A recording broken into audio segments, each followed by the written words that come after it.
Morning dear students. आज हम लोग अपने जो सीरीज चल रहा है जिसमें हम लीनियर अलजेब्रा के वैसे इंपॉर्टेंट टॉपिक्स को कवर करते हुए आगे बढ़ रहे हैं जो हमारे आने वाले 17 तारीख के नेट एग्जाम के लिए बहुत इंपॉर्टेंट है। जिसमें से सबसे पहले हमने पढ़ा क्वाड्रेटिक फॉर्म, फिर हमने पढ़ा इनर प्रोडक्ट, फिर हमने बाइलिनियर को देखा। अब हम लोग आज डायगोनलाइजेशन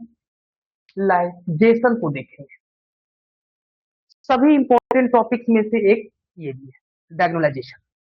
किसी मैट्रिक्स को हम डायगोनलाइजेबल कब कहेंगे, उस मैट्रिक्स में किन कंडीशंस को ध्यान में रखकर हम कह देंगे कि ये डायगोनलाइजेबल है या नहीं है। ये क्वेश्चन अक्सर पूछे जाते हैं। तो हम डायगोनलाइजेशन में जाने से पहले सबसे पहले जानेंगे अलजेब्राइक मल्टीप्लिसिटी, यानी कि ए एम। अलजेब्राइक मल्टीप्लिसिटी को शॉर्ट में क्या लिखते हैं? A M, algebraic multiplicity. इसका डेफिनेशन क्या होता है? Algebraic multiplicity of an eigen value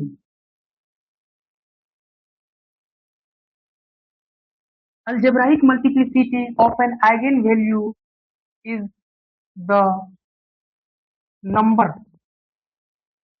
of times algebraic multiplicity of an eigenvalue is the number of times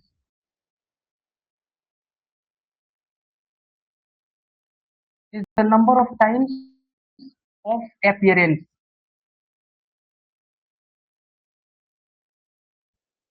number of times it appears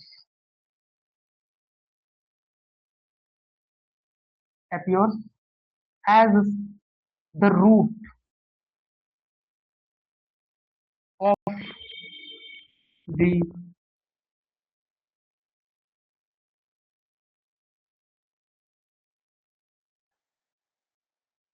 characteristic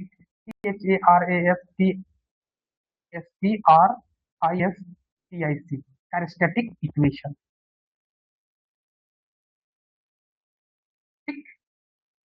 क्या क्या लिखा हमने अलजेब्राइक मल्टीप्लिसिटी का? Algebraic multiplicity of an eigen value is the number of times it appears as the root of the characteristic equation। अगर कोई given matrix है जिसका हमने कैरेक्टरिस्टिक इक्वेशन लिख रखा है तो उसके रूट को हम आइगन वैल्यू कहते हैं। वो उस कैरेक्टरिस्टिक इक्वेशन में कितने दफे प्रेजेंट है उसी को हम अलजेब्राइक मल्टीप्लिसिटी कहते हैं, उस आइगन वैल्यू का। अब हमारे पास आता है geometric multiplicity.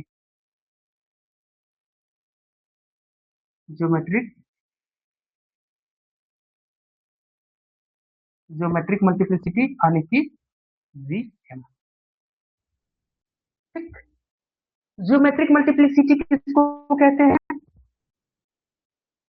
Geometric multiplicity of an eigen value is the dimension of its eigenspace।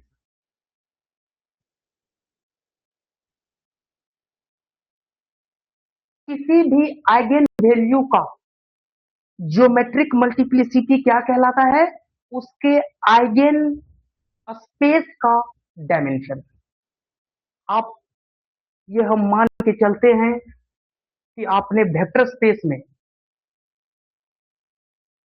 और मैट्रिक्स के प्रॉपर्टीज में जब सिस्टम ऑफ लीनियर इक्वेशंस को आप सॉल्व कर रहे होंगे, आप आइगन वैल्यू, उन आइगन वैल्यू के कोरस्पॉन्डिंग आइगन वेक्टर्स और आइगन वेक्टर्स के बाद आप आइगन स्पेस को देखना सीख चुके हैं। अगर उस आइगन वैल्यू के कोरस्पॉन्डिंग आइगन वेक्टर का स्पेस क्या होगा वही हमारा ज्योमेट्रिक मल्टीप्लिसिटी है। आगे बढ़ते हैं हम लोग। अब नेक्स्ट आता है हमारा डायगोनलाइजेशन of linear transformation.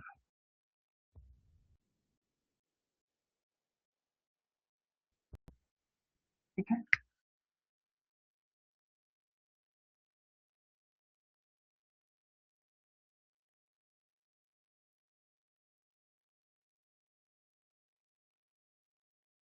Of a linear transformation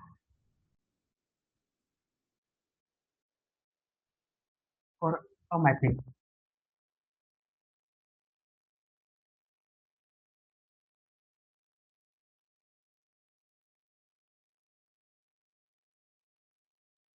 A linear transformation T over linear transformation T over a finite dimensional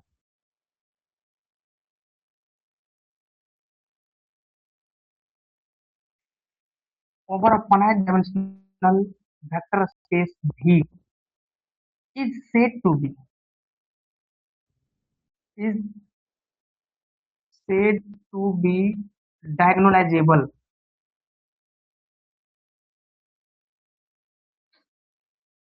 is said to be diagonalizable with respect to the ordered basis B of V if क्या लिखा हमने a linear transformation T over a finite dimensional vector space V is said to be diagonalizable with respect to the order basis B of V if the matrix of T is diagonalizable।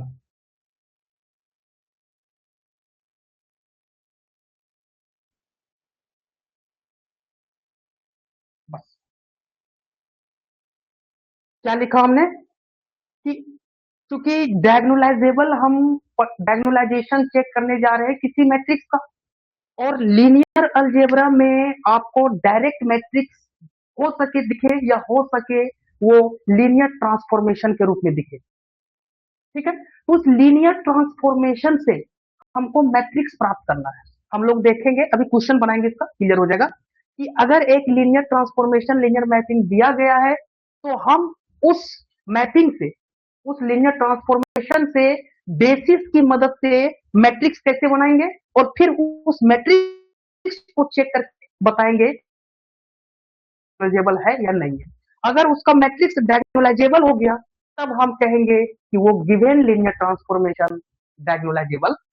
ठीक है, तो हमने अभी इस linear transformation को diagonalisable कहने की कोशिश किया, तो कब कहेंगे जब उसके कोरस्पोंडिंग जो हमको मैट्रिक्स प्राप्त होगा और वो डायगोनलाइजेबल होगा, तब हम लीनियर ट्रांसफॉर्मेशन को डायगोनलाइजेबल। ठीक है, next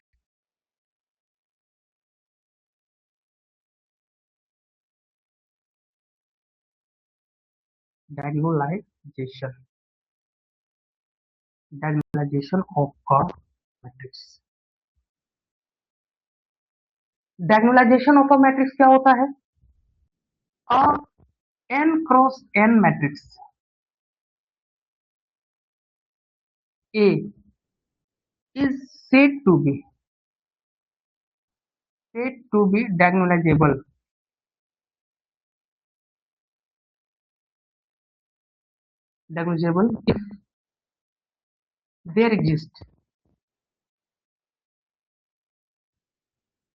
if there exists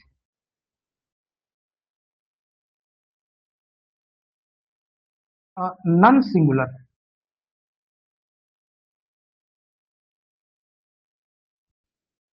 matrix, if there exists a non-singular matrix P such that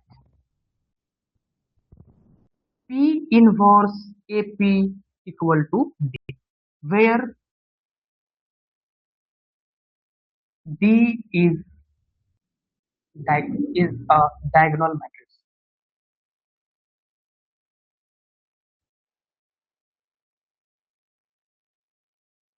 ठीक है, ये हो गया हमारा बेसिक डेफिनेशन। इन्हीं चार डेफिनेशन के हेल्प से हम अब डायगोनलाइजेशन प्रोसेस को जानने की कोशिश करें। ये नेट, आईआईटी जेम या गेट एग्जाम के लिए वेरी इंपॉर्टेंट टॉपिक है। अक्सर यहाँ से क्वेश्चन दिखेगा, हो सके आपको दिखेगा 3-4 मैट्रिक्स दे देंगे और कहेगा कि इसमें से चेक करके बताएं कौन डायगोनलाइजेबल है। आपको कुछ नहीं करना है, बस छोटा सा कॉन्सेप्ट है, उस कॉन्सेप्ट को लेके आगे बढ़ना है और आप उसको सेकेंडों में बता देंगे इनमें से कौन डायगोनलाइजेबल है या नहीं। आगे बढ़ते हैं हम लोग। ठीक है, क्या लिखा हमने इसमें डायगोनलाइजेशन ऑफ अ मैट्रिक्स में? एक स्क्वायर मैट्रिक्स को अगर हम डायगोनलाइजेबल कह रहे हैं, इसका मतलब एक हमारे पास मैट्रिक्स P एग्जिस्ट करेगा if there exists a non-singular matrix P such that P inverse AP equal to D होगा। अब सवाल होता है कि ये P क्या है, ये P क्या है? इस P को ही हम लोग निकालने की कोशिश करेंगे। ये P निकालेंगे गिवन मैट्रिक्स से और तब कहेंगे कि इसी P के कारण जो हमारा ओरिजिनल मैट्रिक्स था वो डायगोनलाइजेबल है। ठीक, आगे बढ़ते हैं।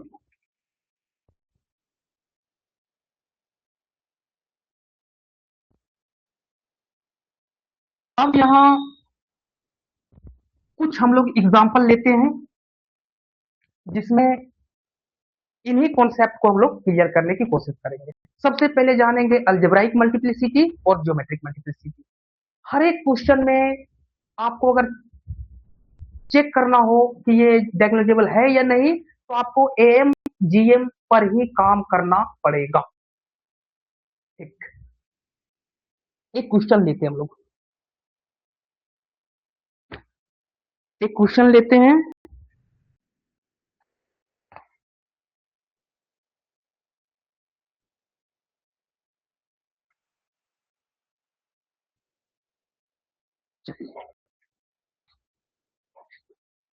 एक क्वेश्चन है,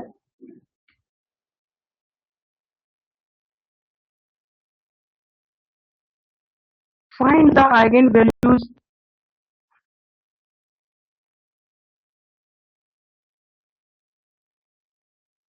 चेक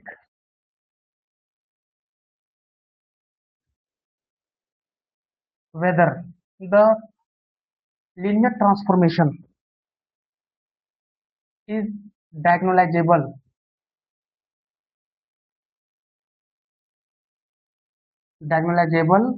और not.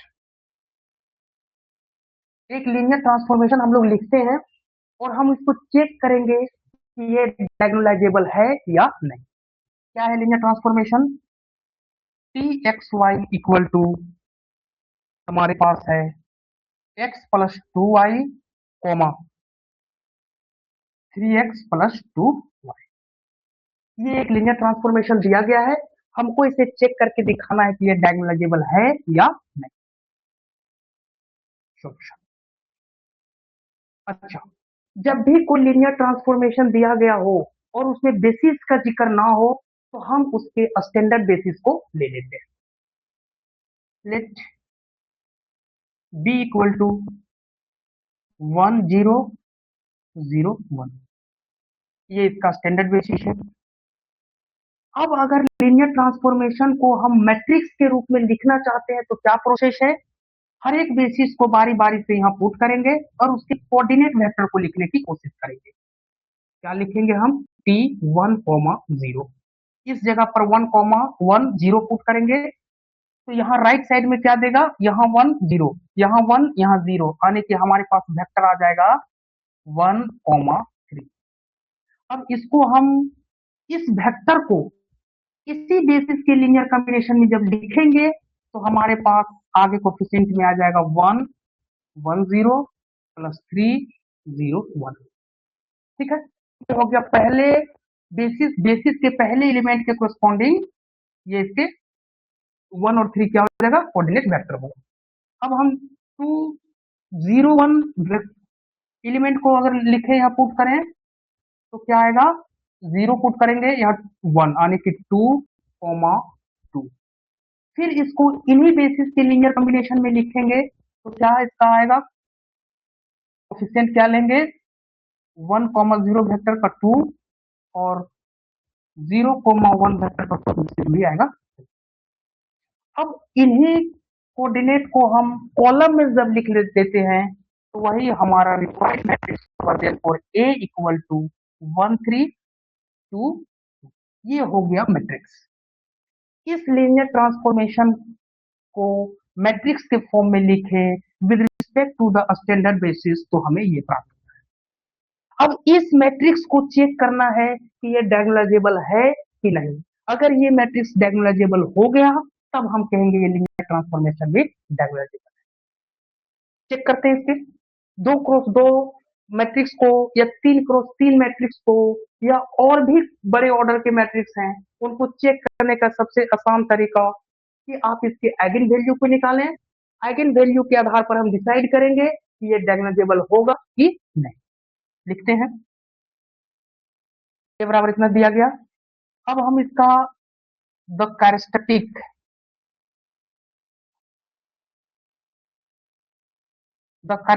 Equation of matrix A is, क्या हो जाएगा, कैरेक्टरिस्टिक इक्वेशन मिटाते हैं।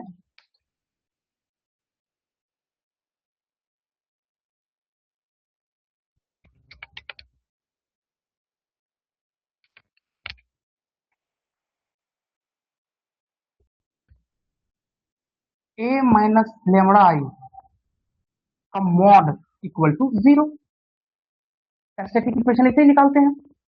ए हमारा क्या है, 1 माइनस लेमड़ा हो जाएगा 2 3 2 माइनस लेमड़ा का मॉड इक्वल टू 0। सॉल्व करते हैं इसको, 1 माइनस लेमड़ा डिटरमिनेंट निकालते हैं तो 2 minus lambda minus 6 equal to 0। इसको तोड़ो तो क्या आने वाला है, लेमड़ा स्क्वायर, पहले इसको लिख दिए, फिर -2 लेमड़ा, फिर माइनस लेमड़ा यानी कि -3 लेमड़ा और 2 और -6 यानी कि -4 इक्वल टू 0, ये आने वाला है। अब इसको तोड़ेंगे तो किस में टूटेगा, ये lambda square plus lambda -4 lambda -4 equal to 0। ये हम लोग क्वाड्रेटिक इक्वेशन को सॉल्व करना जानते हैं, 9 10 से हम लोग इससे अच्छी तरह वाकिफ हैं। अब यहाँ से क्या करते हैं, लेमड़ा कॉमन लेते हैं तो लेमड़ा +1 आएगा और यहाँ से -4 कॉमन लिए तो यहाँ से आ जाएगा लेमड़ा +1 इक्वल टू 0। यहाँ लेमड़ा -4 लेमड़ा +1 इक्वल टू 0, तो यहाँ से क्या निकल जाएगा, देयरफॉर लेमड़ा इक्वल टू, एक आइगन वैल्यू आ गया हमारा -1 और दूसरा आइगन वैल्यू आ गया 4। इस इन आइगन वैल्यू के कोरोस्पोंडिंग अब हमको आइगन वेक्टर निकालना है, निकालते हैं। शुरू के एक आध क्वेश्चन को हम लोग लॉन्ग मेथड से करते हैं, फिर हम लोग टेक्निक निकालेंगे कि किस तरीके से हम कुछ ही सेकेंड में या एक आध मिनट में ही बता दें कि ये डायगोनलाइजेबल है या नहीं। ये हो गया हमारा eigen value. Let X be the eigen vector, let X eigen vector, let X eigen vector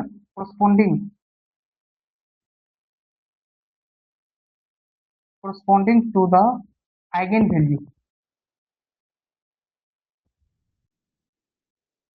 value then, अगर आइगन वैल्यू के कोरस्पॉन्डिंग एक्स हमारा आइगन है then A minus lambda I into X equal to 0, यही equation है eigen vector निकालने का। आगे बढ़ते हम लोग, ए मैट्रिक्स हमारा था, ए माइनस लेमड़ा आई क्या देता था, 1 minus lambda 2 3 2 minus lambda. X की जगह में आप लिख दो एक्स वाई, और ये जीरो जीरो मैट्रिक्स है तो जीरो जीरो। अब lambda when lambda equal to, सबसे पहले -1 लेते हैं, वेन लेमड़ा इक्वल टू -1, तो लेमड़ा का वैल्यू यहाँ पुट करेंगे, क्या निकलेगा हमको, हम लोग इसको मिटाते हैं।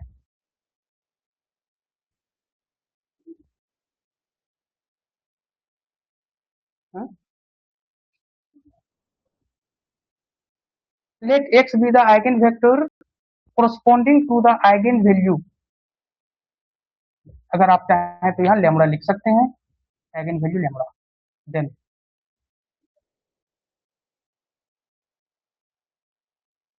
ठीक है, चलो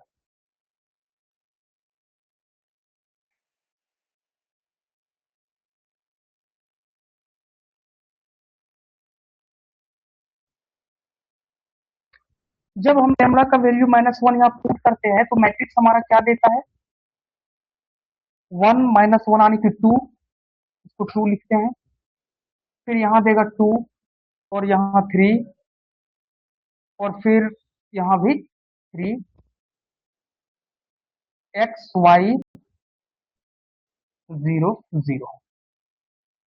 अब इसको एक्लेन फॉर्म में रिड्यूस करके फिर सिस्टम ऑफ लीनियर इक्वेशन में हम लोग पढ़े हैं, क्या आ जाएगा हमारे पास equation, 2x plus 2y equal to 0। यहाँ से हमको फिर क्या मिल जाएगा, 2 कॉमन ले लेंगे तो x plus Y equal to 0। Clear, y is the only free variable, फिर y is the only free variable, इसका मतलब केवल का केवल y फ्री वेरिएबल है, पुट करते हैं, पुट y इक्वल टू -1, तो हम लोगों को क्या मिलता है, x इक्वल टू 1। तब यहाँ से हमको आइगन वैल्यू, पहला आइगन वेक्टर क्या मिलता है, -1 1। ये आइगन वेक्टर किस आइगन वैल्यू के कोरस्पॉन्डिंग मिला, लेमड़ा इक्वल टू -1 के कोरस्पॉन्डिंग। अब हम इस आइगन वेक्टर को रखने वाले आइगन स्पेस, देखो अगर ये थोड़ा सा पीछे की चीजों को हम रिलेट करने की कोशिश करते हैं, अगर ये भी हमारा वेक्टर स्पेस है तो इसके पास स्वाभाविक है कि एलिमेंट्स होंगे, वेक्टर स्पेस है। अब इसके पास बेसिस होगा, इसी एलिमेंट्स के कुछ एलिमेंट्स के कलेक्शन को बेसिस कहेंगे। बेसिस किसको कहते हैं, जो लीनियरली इंडिपेंडेंट होते हैं, ठीक। बेसिस होंगे, मान लेते हैं कि यहाँ V1 V2 V3 इसके बेसिस थे, मान लेते हैं तीन ही वेक्टर थे, तो इस वेक्टर स्पेस में बेसिस है। इसी तरीके से ये जो आइगन वेक्टर आया, इसको हम आइगन स्पेस कहेंगे इस आइगन वैल्यू के कोरस्पॉन्डिंग, जो जिसमें ये क्या हो गया, एक आइगन स्पेस कहलाएगा, और जिसमें ये वेक्टर -1 1 इसका बेसिस है। क्या देखा हम लोगों ने, जिस तरीके से वेक्टर स्पेस में बेसिस होता है, उसी तरीके से ये जो आइगन वेक्टर आया, ये एक्चुअल में आइगन स्पेस, जिसको डिनोट करेंगे E-1, क्योंकि लेमड़ा इक्वल टू यहाँ -1 था, E-1 आइगन स्पेस में ये बेसिस का काम करेगा।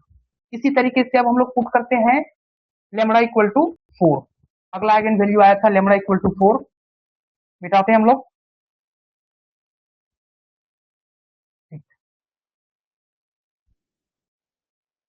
थोड़ा अभी कुछ सेकेंड के लिए लेंथी लगेगा, लेकिन जब हम इसके कॉन्सेप्ट पे चले जाएंगे फिर इंटरेस्टिंग लगने लगेगा। चलिए अब यहाँ लिखते हैं when lambda equal to 4, lambda equal to 4, तब क्या आएगा हमारा, 1 -4 आने की -3,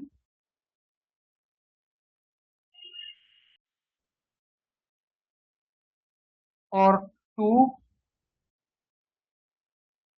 3 -2 x y 0 0।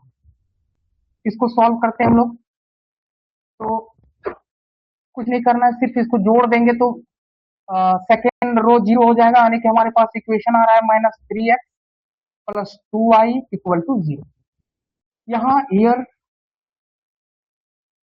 y is the only free variable, y the only free variable, y = हम क्या पुट कर दें, -3 पुट कर देते हैं। तो हम लोग x = क्या पाल मिल जाएगा, -3 यानी -6 राइट साइड में गया,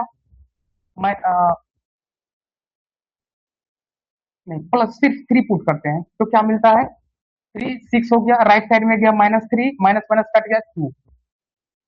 तो हमको यहाँ x2 = क्या मिल गया, 2 3। ये मिल गया हमारा आइगन वेक्टर, इसके कोरस्पॉन्डिंग लैम्बडा = 4 के कोरस्पॉन्डिंग। अब आइगन स्पेस जो इस लैम्बडा = 4 के कोरस्पॉन्डिंग आइगन स्पेस होगा, उसमें ये वेक्टर बेसिस का काम करेगा, यही बेसिस होगा उस आइगन स्पेस का। और इस आइगन स्पेस का डायमेंशन कितना होगा, जितना बेसिस में एलिमेंट होंगे। बेसिस में कितना एलिमेंट आया, एक एलिमेंट 2,3, इसका मतलब इस आइगन स्पेस का डायमेंशन एक है। कितना है dimension, dimension of E lambda = 4 = 1।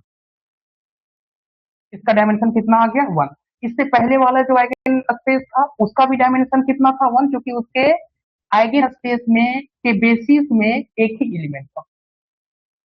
अब हमारे पास कॉन्सेप्ट है कि अगर किसी आइगन वैल्यू, जितने भी कैरेक्टरिस्टिक इक्वेशन के आइगन वैल्यू निकले, उन आइगन वैल्यू का अलजेब्राइक मल्टीप्लिसिटी और ज्योमेट्रिक मल्टीप्लिसिटी अगर बराबर आ जाए तो हम उस मैट्रिक्स को डायगोनलाइजेबल मैट्रिक्स कहते हैं, डायगोनलाइजेबल कहते हैं।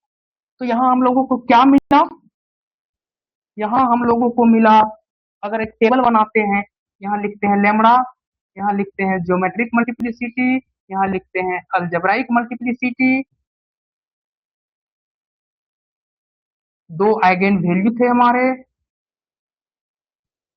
एक था -1 और दूसरा था 4। अलजेब्राइक मल्टीप्लिसिटी यानी कितना बार वो रूट के तौर पे प्रेजेंट हुआ था कैरेक्टरिस्टिक इक्वेशन में, दोनों एक एक बार आया था।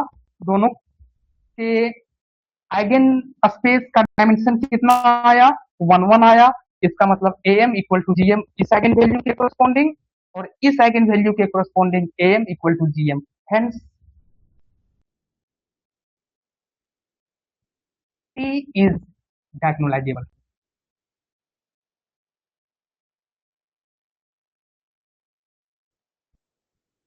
तब हम कह देंगे कि वो टी लीनियर ट्रांसफॉर्मेशन डायगोनलाइजेबल था, और ये मैट्रिक्स भी डायगोनलाइजेबल है।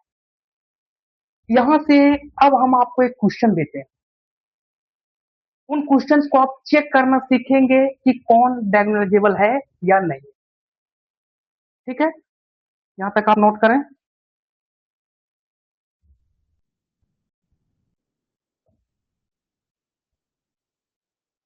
ठीक।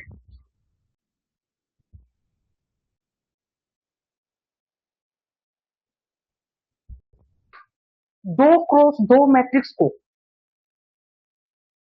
अगर डायगोनलाइजेबल चेक करना हो तो बिल्कुल सिंपल तरीका है, इतना बड़ा हम लोगों को करने की जरूरत ही नहीं है।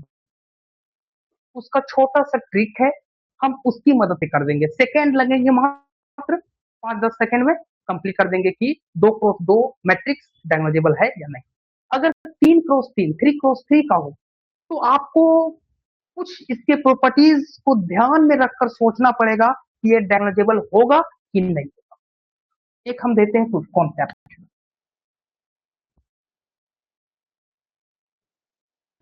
अगर ए बी सी डी एक 2x2 मैट्रिक्स है और हमें इसका डायगोनलाइजेबिलिटी चेक करनी है, अगर a माइनस डी का whole square plus 4bc greater than equal to 0 आ गया, तब हम इसे डायगोनलाइजेबल कहेंगे।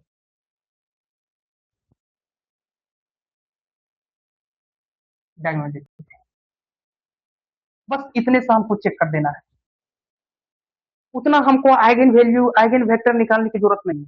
अगर ये आपके माइंड से निकल गया, तब आपके पास कोई ऑप्शन नहीं है कि डायगोनलाइजेबिलिटी चेक करने के लिए आपको आइगन वैल्यू निकालना पड़ेगा। आइगन वैल्यू, अब हम कुछ प्रॉपर्टीज को जानेंगे हम लोग, फिर उन प्रॉपर्टीज के आधार पर डिसाइड करेंगे कि कौन से मैट्रिक्स आइगन डायगोनलाइजेबल है। ठीक है, एक हम लोग जो पहले क्वेश्चन करके देखे उसको लिखते हैं। जो हमारा मैट्रिक्स प्राप्त हुआ था, वो मैट्रिक्स था 1 2 1 2 3 2।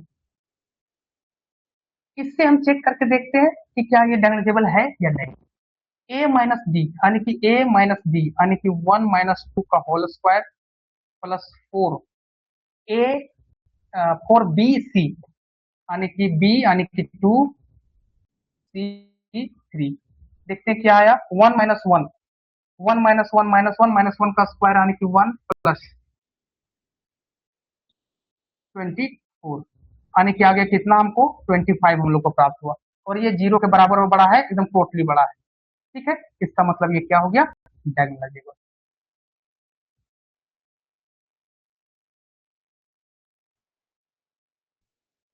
उतना हम लोगों को कर निकालने की जरूरत नहीं पड़ी। तो जब भी आपको 2 क्रॉस 2 मैट्रिक्स दिखे, बिल्कुल ये छोटा सा टेक्निक रामबाण इसी का यूज करना है, और सेकेंड में निकाल करके क्वेश्चन मार के वहां से आगे बढ़ना। अब हम लोग कुछ प्रॉपर्टीज को जानते हैं, 8-10 प्रॉपर्टीज है जिसके हेल्प से हम ये कहेंगे कि मैट्रिक्स डायगोनलाइजेबल है या नहीं। ठीक है, उम्मीद आप इसे समझे होंगे।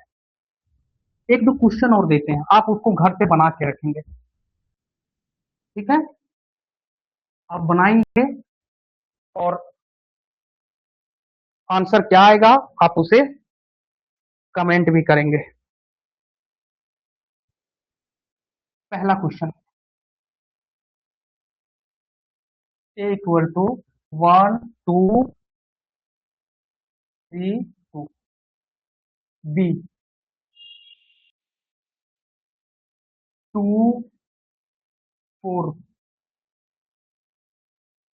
-1 6। ठीक है,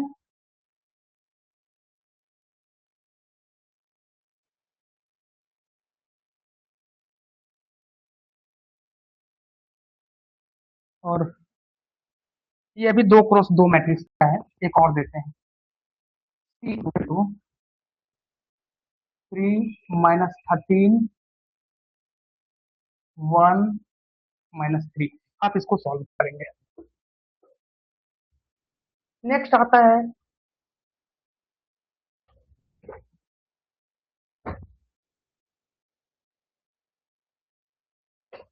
अगर हम किसी मैट्रिक्स को डायगोनलाइजेबल कह रहे हैं, तो इन आधार पे कह सकते हैं। पहला,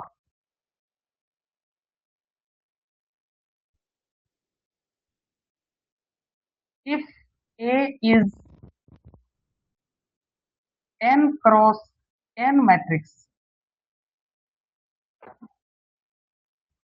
या फिर ऐसे लिखते हैं, n × n matrix is said to be diagonalisable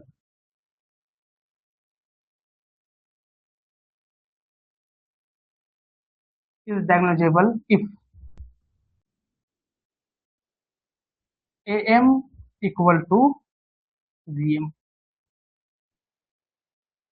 अगर उस मैट्रिक्स का अलजेब्राइक मल्टीप्लिसिटी और ज्योमेट्रिक मल्टीप्लिसिटी दोनों इक्वल हो गया हर एक आइगन वैल्यू के कोरस्पॉन्डिंग, तब हम उस मैट्रिक्स को डायगोनलाइजेबल कहेंगे। If am equal to gm for each eigen value.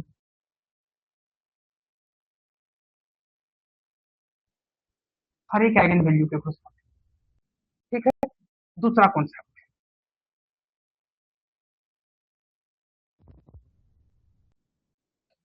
If all eigen values of n cross n matrix are distinct, are distinct, then if all eigenvalues of a n cross n matrix are distinct, then the matrix is diagonalizable।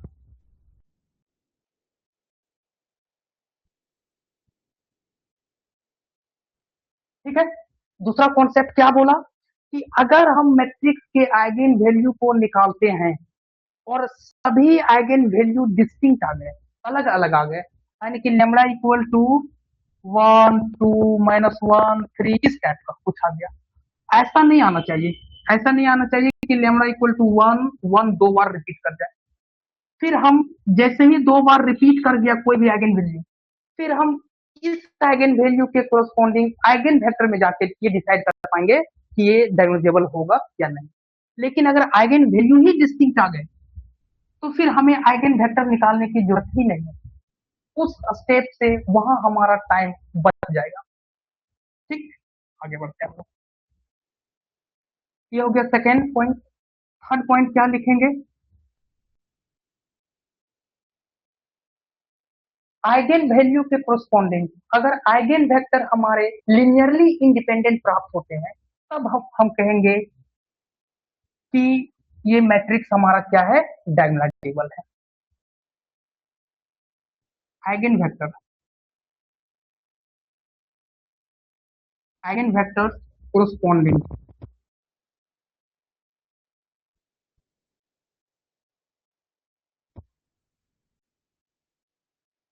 if eigenvectors corresponding to the eigenvalues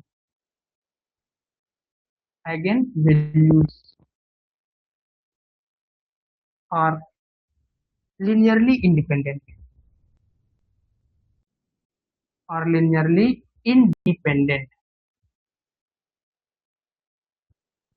if eigenvectors corresponding to the eigenvalues are linearly independent, then the matrix is said to be diagonalizable।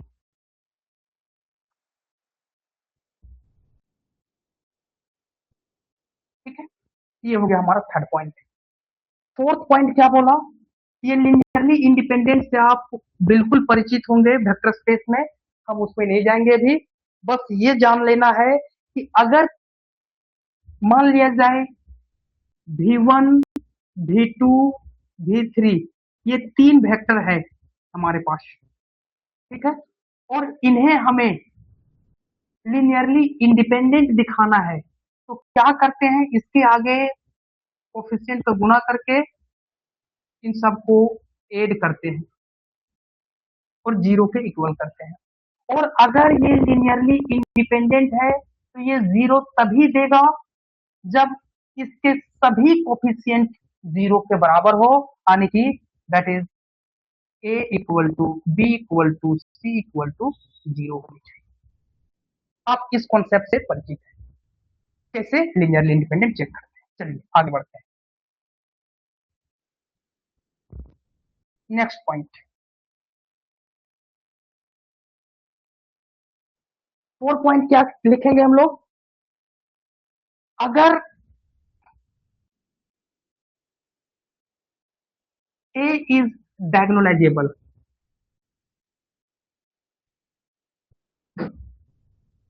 if a is diagonalizable then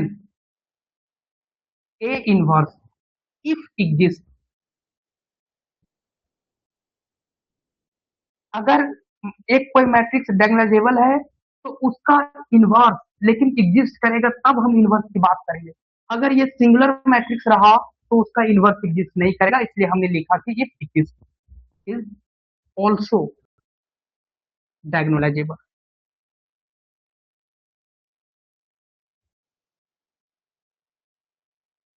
ठीक, ये हमारा fourth property. Next property हम लोग क्या देखेंगे?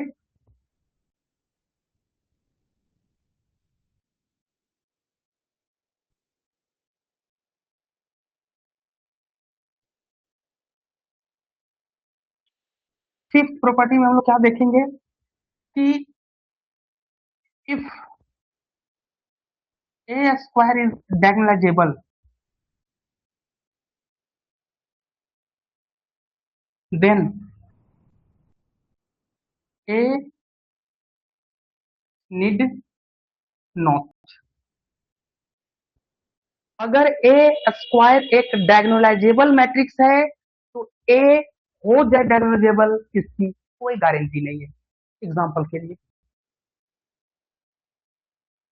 ए एक matrix लेते हैं हम 0 1 0 0।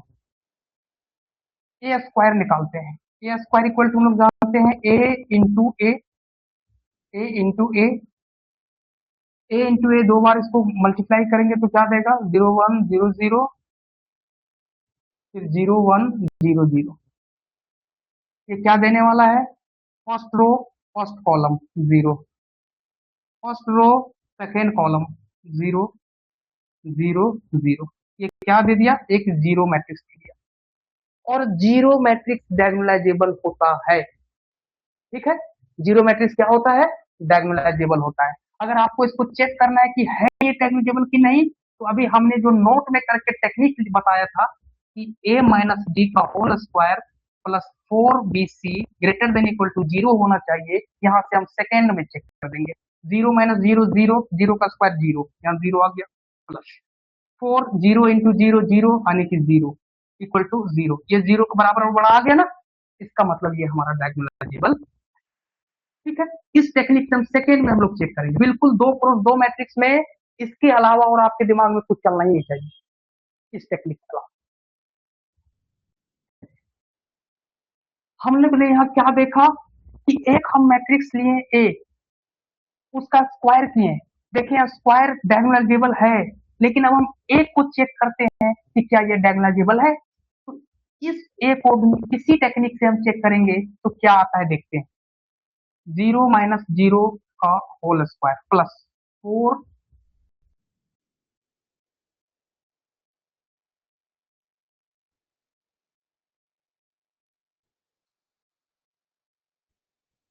एक सेकेंड,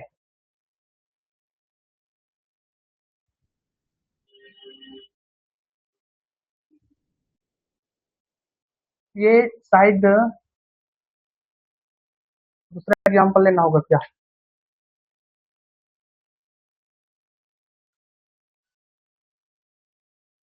ए माइनस बी का होल स्क्वायर ए और बी सी 0, ये भी तो इंटू 0 आ रहा है यहाँ, यानी कि दे देगा हमको 0 ग्रेटर देन इक्वल टू 0। ये तो है,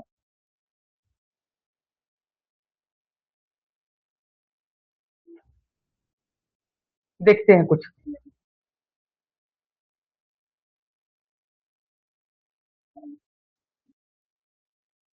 इससे चेक करते हैं तो नेग्लिजिबल है। आप इस तरह,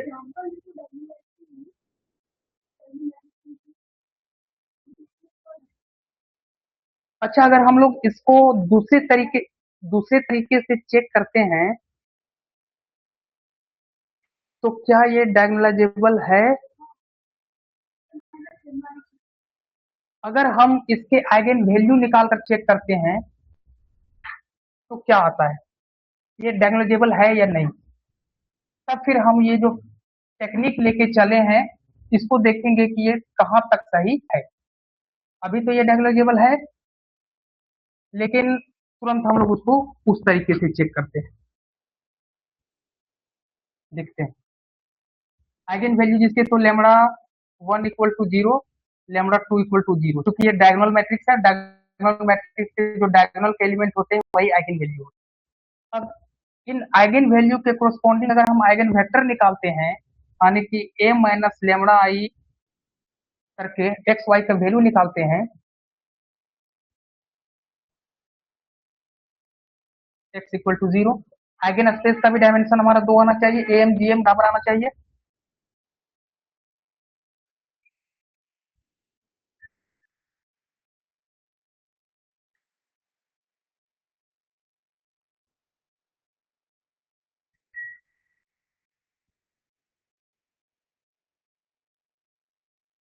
देखते हैं, ए हमारा हो गया 0 माइनस लेमड़ा आई, यानी कि 0 माइनस लेमड़ा यानी कि सिर्फ माइनस लेमड़ा, 1 0 माइनस लेमड़ा, और यहाँ से आ गया एक्स वाई, यहाँ से आ गया हमारा 0। तब क्या हो जाएगा ये, अब लेमड़ा इक्वल टू जब 0 पुट करेंगे तो मैट्रिक्स तो हमारा फिर यही बन जाएगा 0 1 0 0 एक्स वाई 0 0।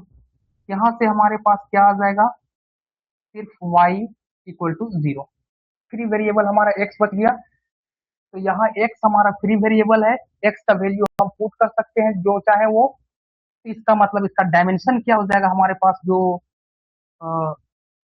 एक्स वन जो आएगा या वो हो जाएगा हमारा 1,0, या फिर कोई कांस्टेंट ले लेंगे x की जगह में a,0, तो उसका डायमेंशन तो एक आ गया। अब क्योंकि एम और जीएम बराबर नहीं आया, तो इस यहाँ से तो क्लियर हो गया कि इज, यहाँ से क्लियर हो गया कि ए इज नॉट डायगोनलाइजेबल। यहाँ से क्लियर क्या हो गया, ए डायगोनलाइजेबल नहीं है। लेकिन ये टेक्निक से जो हम लोगों ने सीखा था उससे ये गलत हो रहा है। इसका मतलब हम लोगों को क्या देखना होगा, माइनस ट्रेस ऑफ ए का whole square minus 4bc greater than equal to जी। इसे देखते हैं करके, 0 का स्क्वायर 0 माइनस,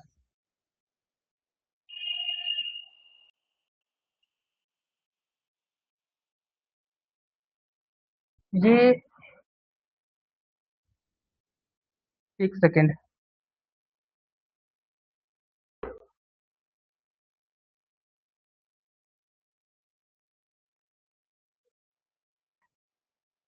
-4bc,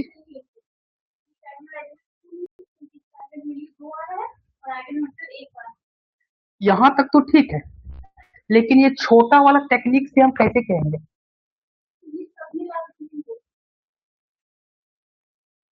होगा इतना भी real matrix, find necessary and sufficient condition on A, B, C, D so that A is diagonalizable, that is so that A has two linearly independent eigenvectors. A minus D का whole square plus 4bc 0 के बराबर, 0 से बराबर। अच्छा, अगर इस technique को आप चाहें तो छोड़ सकते हैं, आप आइगन वैल्यू और आइगन वेक्टर ही निकाल के इसको आगे बढ़े, ठीक है, इसको रहने दें, इसको हम हो सके अगले क्लास में क्लियर करेंगे। तो आपको जब भी किसी मैट्रिक्स को डायगोनलाइजेबल दिखाना हो तो क्या करेंगे, उसके आइगन वैल्यू को निकालेंगे, और आइगन वैल्यू निकालने के बाद अगर वो डिस्टिंक्ट रहा तो आइगन वेक्टर निकालेंगे, सॉरी डिस्टिंक्ट रहा तो आइगन वेक्टर निकालना ही नहीं है, वहीं से देख के कह देना है कि वो डायगोनलाइजेबल है, और डिस्टिंक्ट नहीं रहा तब हम आइगन वेक्टर की डायमेंशन पर जाएंगे, ठीक है। अब हम लोग आगे बढ़ते हैं नेक्स्ट पॉइंट पर।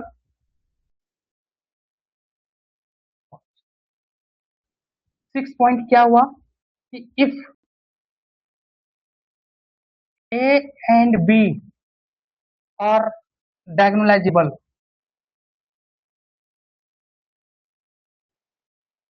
if A and B are diagonalizable, then A plus B need not, ठीक है। 7 point, if A and B are diagonalizable,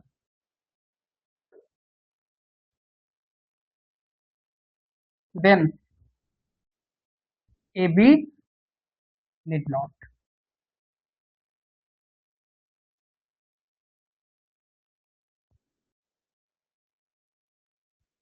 AB need not diagonalizable.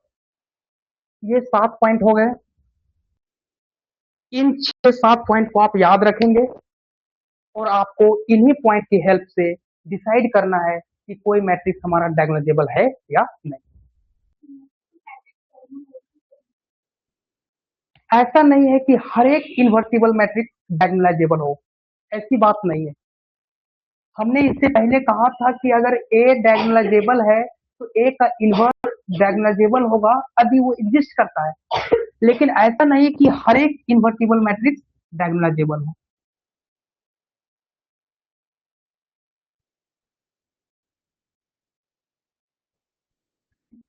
every invertible every invertible matrices need not be diagnosable।